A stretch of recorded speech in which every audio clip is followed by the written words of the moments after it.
You know, when we talk about a hero's journey, we usually picture this grand adventure, right? Someone going out into the world to conquer dragons or save kingdoms. But what if the real journey, the one that truly tests us, is a journey inward? Today, we're diving into the anatomy of an anti-hero, using a character we're going to call the Lone Wanderer. And their story?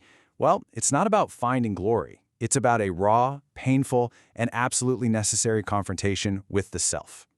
And this right here, this is the starting pistol for our wanderer's whole journey.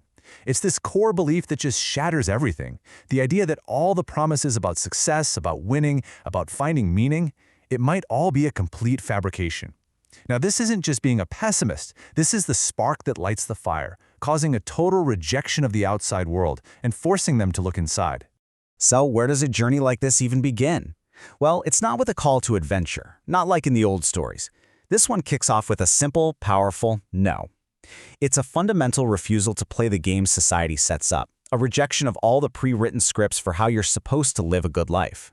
I mean, our lone wanderer looks at all the paths laid out for them, the careers, the social climbing, all the expectations, and just sees absurdity. The promise that if you just followed the rules, you'll achieve this cosmic specialness, that you'll be important. It just rings completely hollow. So they either failed to play along, or maybe more accurately, they just refused to read from the script everyone else is using. And here's one of those major scripts, defined as the way of the peacock. That's pretty much what it sounds like. It's all about puffing out your chest, standing out, racking up status and wealth. It's this non-stop chase for approval from the outside. But for the wanderer, it's just a performance.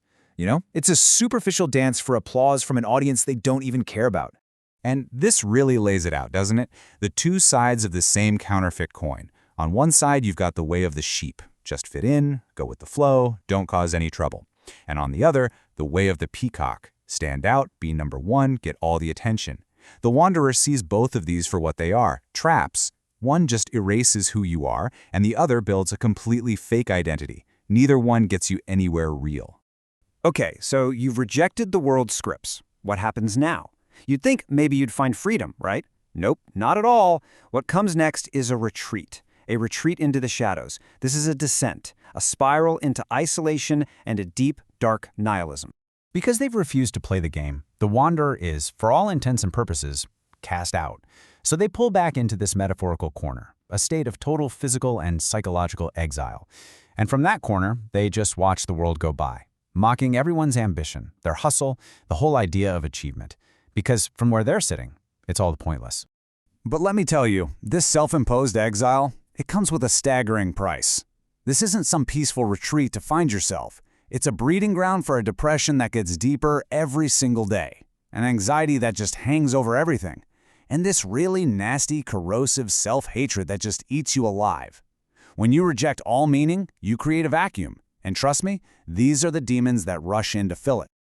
So, how on earth does a person survive that level of pain?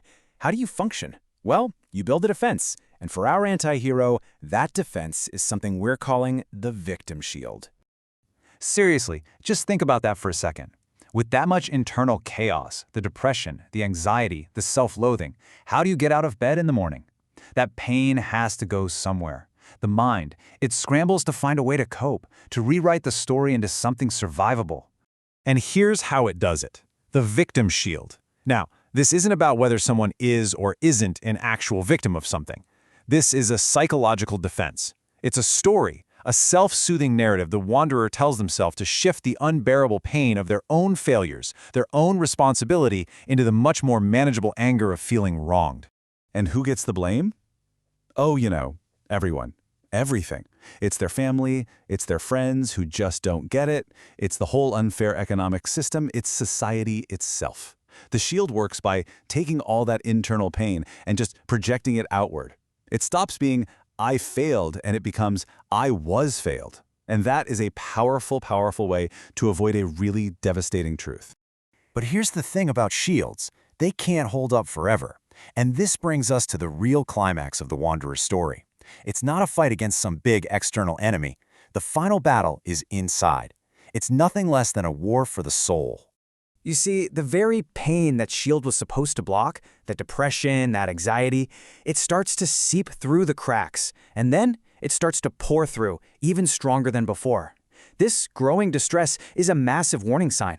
It's the psyche screaming that the victim's story just isn't working anymore. This is the moment of truth, a crossroads where a choice is no longer optional. It's unavoidable. So what's the way out of this mess? It's not easy. There are no shortcuts. But here's the path. First, you have to look in the mirror and acknowledge that this anti-hero, this bitter, cynical part of you, exists. Second, you have to confront that victim shield head-on and see it for what it is, a defense. And then, the final hardest step of all, you have to choose active creation over passively being a victim.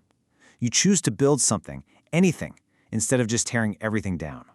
And these are the stakes. The choice couldn't be more stark.